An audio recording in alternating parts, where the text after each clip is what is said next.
చదివిన వాళ్ళు రాజన్నను మర్చిపోరు. రాజన్న అజరామరుడు. ఒక తరం ప్రభావితం చేసినటువంటి వారు.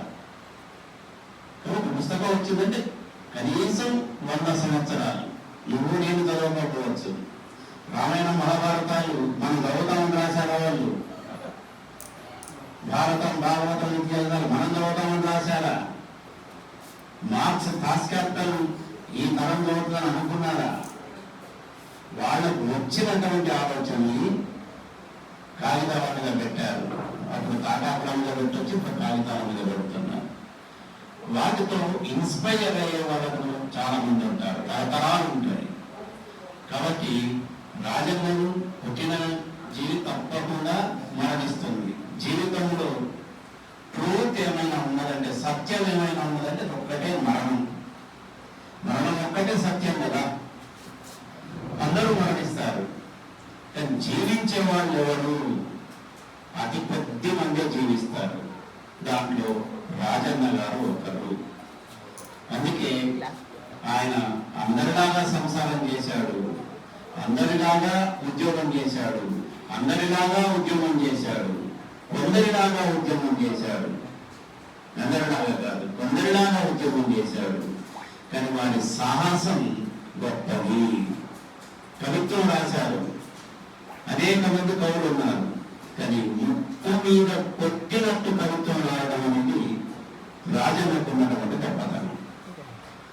నేను తెలంగాణ ఉద్యమం చేసినప్పుడు ఎందుకు అంతా నాకు మమేకమయ్యామనంటే, వరంగల్ జిల్లా తెలంగాణ రచయితల వేదికకు నేను అధ్యక్షుడిగా ఉన్నాను. ఒక 33 సమావేశాలు నిర్వహించాను.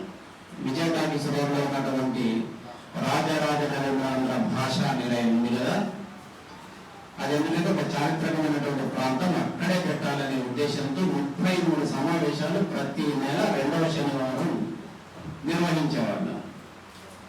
రాజన్న తప్పకుండా సమావేశానికి వచ్చారు. మా కార్యవర్గ సభ్యులు ఒక్కరిద్దరైనా ఆ 33 సభలు హాజరైన వాళ్ళు ఉండొచ్చు, కానీ అన్ని సభలకు హాజరైనటువంటి వారు నల్లెల రాజయ్య గారు. ఎందుకంటే నడుస్తుంది తెలంగాణ ఉద్యమం, మనదేశ తెలంగాణ ఉద్యమం. ఉద్యమం ఎక్కడున్నా రాజన్న అక్కడ ఉంటాడు అనడానికి నిదర్శనంగా ఇప్పుడు చాలా మంది మాట్లాడారు.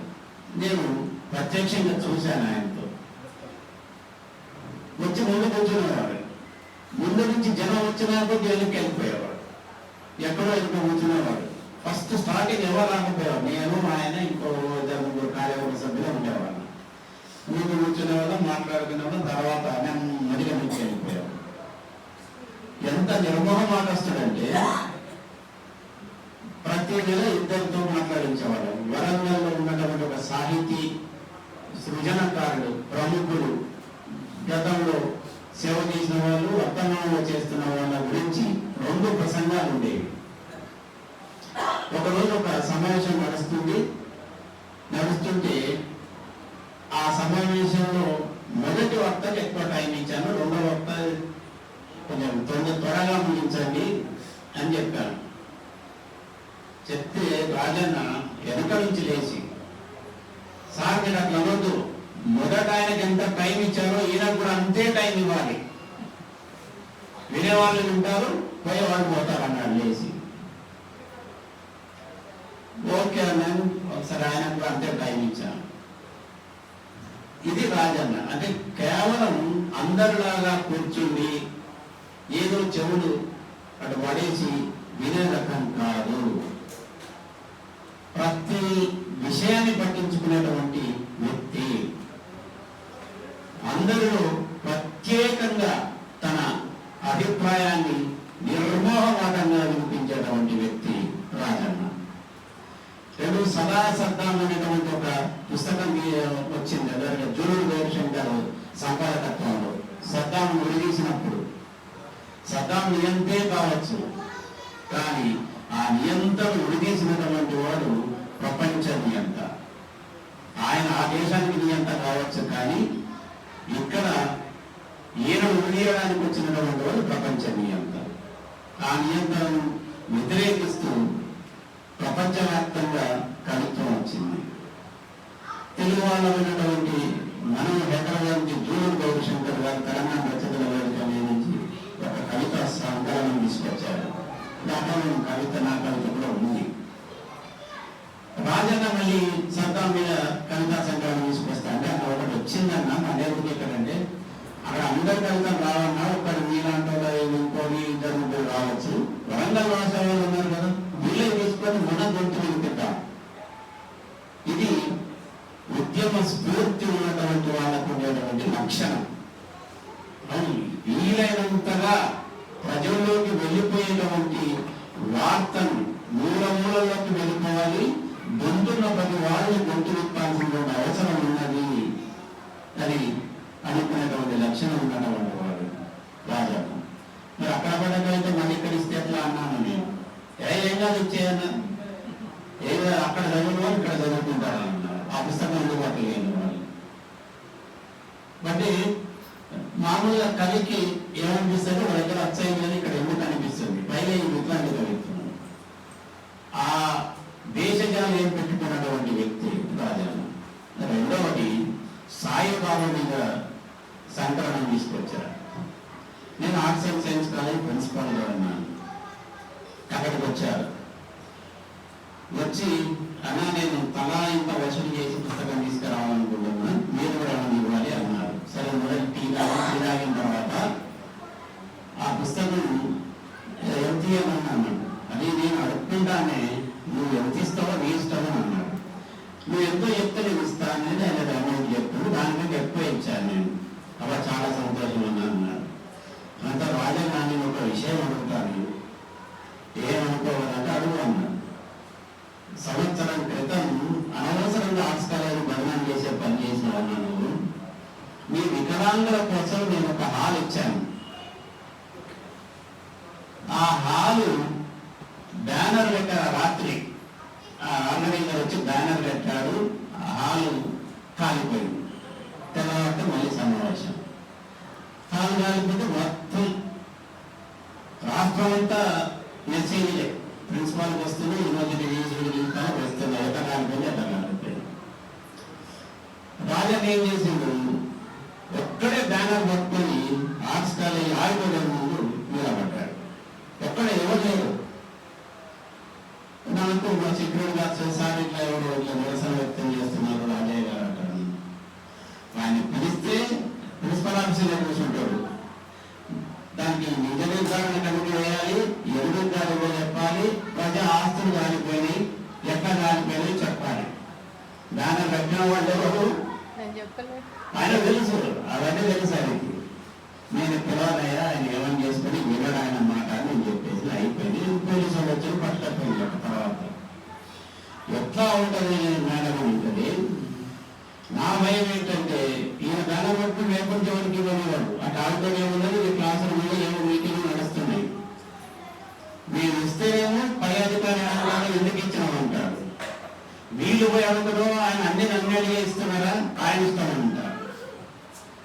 ఇట్లాగే అవకాశాలు పోయే వీలుంది అనే ఉద్దేశంతో నేను బాధపడ్డానన్నా. నేను చేసిన చర్యకు అది ఇచ్చింది వికలాంగులకే కదా, మీరే పట్టుకొని వచ్చారు కదా అన్న. సంవత్సరం తర్వాత అడుగుతున్నాం అన్న, ఇన్నిసార్లు మనం కలిసినాం, ఎప్పుడు మీరు అడగలేదు. నా తప్పే అన్నది. తప్పును ఒప్పుకోవడం అనేటువంటిది ఎట్లాంటి పరిపూర్ణమైనటువంటి వ్యక్తిత్వం ఉన్న వాళ్ళు ఒప్పుకుంటారో ఆలోచించండి. తన దేశం తక్కువ ఒప్పుకున్నాడు, అది రాశాడు కూడా. మా షష్ఠి బుద్ధి సంచికలో రాశాడు. రాస్తూ ఈ మాట కూడా రాశాడు ఆయన. నేను ఇస్తామా రాజన్న రాసినటువంటి చివరి వ్యాసం అదే. ఫిబ్రవరిలో నాకు ఇచ్చారు. ఫిబ్రవరి 15-16 రాజన్న కాలం చేశారు. అది మీ పుస్తకం ఇస్తామా, నేను కేవలం మర్చిపోయాను. విద్యార్థులకు చెప్తే వచ్చి మర్చిపోయినాను ఇవ్వాలి.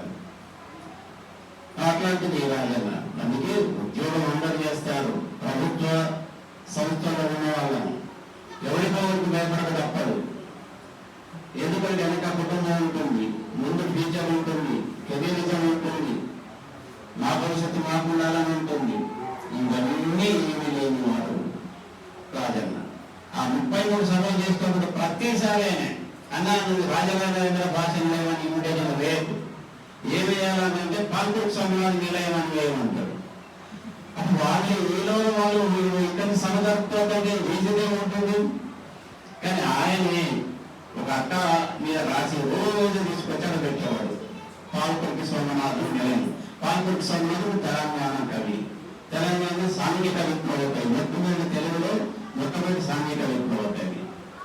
కనుక ఆయన పేరు ఉండాలి, ఆంధ్రుల పేరు ఉండొద్దు అనేవాడు. అదే ఇక్కడ ఆయన పేరు ఉండదు. ఈ నాలుగు పార్టీలు ఉన్నారు కదా, వాళ్ళు రేపటి నుంచి ఎవ్వరికి ముందు పెట్టుకున్నామన్నా మీరు భయపడతారు అని అనేవాడు. ఇట్లాంటి సాహసం ఒక ప్రభుత్వ ఉద్యోగి చేయరు, ముఖ్యంగా టీచర్ చేయరు. ఎవరో ఒకరిద్దరు లాంటి వాళ్ళు చేస్తే చేయవచ్చు. రాజన్న లాంటి వాళ్ళు ఆ ఒక్కరిద్దరిలో మిగులుతారు. అంటే అనేక విషయాలు రాజన్న గురించి చెప్పచ్చు. ఉద్యమ కాలంలో ఆయన అందరూ చెప్పారు. స్కూటర్కే బ్యానర్ కట్టుకోండి. జయశంకర్ కూడలి అని పెట్టాడు కదా, తెలంగాణ చౌరస్తా అని పెట్టాడు. అక్కడ ఆయన సాహసం ఒక్కడే, అక్కడ కూడా ఒక్కడే, మైక్ ఒక్కడే, టూ వీలర్ ఒకటే. ఆ రోజు జిల్లా పత్రికలు కూడా మీరు ఆయన ఉద్యోగం చేసినప్పుడు వికలాంగులు కూడా తెలంగాణ ఉద్యమానికి సపోర్ట్ చేస్తారని మొదటి పేజీలో వేశారు, జిల్లా పేజీలలో. అది రాజన్న ఫోటో బండి మీద మోతుంటే వేసినటువంటి ఆ కాలంలో ఉన్నాయి. కాబట్టి చరిత్రలో నిలబడినటువంటి వ్యక్తి అమ్మ పిల్లలు చెప్తున్నా, మేడం చెప్తున్నా, నిలబడలేనిటువంటి చస్తాం, అందరం చేస్తాం. కానీ ఇట్లా చెప్పుకునే వాళ్ళు ఎంతమంది ఉంటారు? ఇది ఎవరికి తగిలిస్తుందో తెలియదు, ఏ చరిత్ర నిర్మాణానికి దోహదం చేస్తుందో తెలియదు. చరిత్ర చాలా గొప్పది.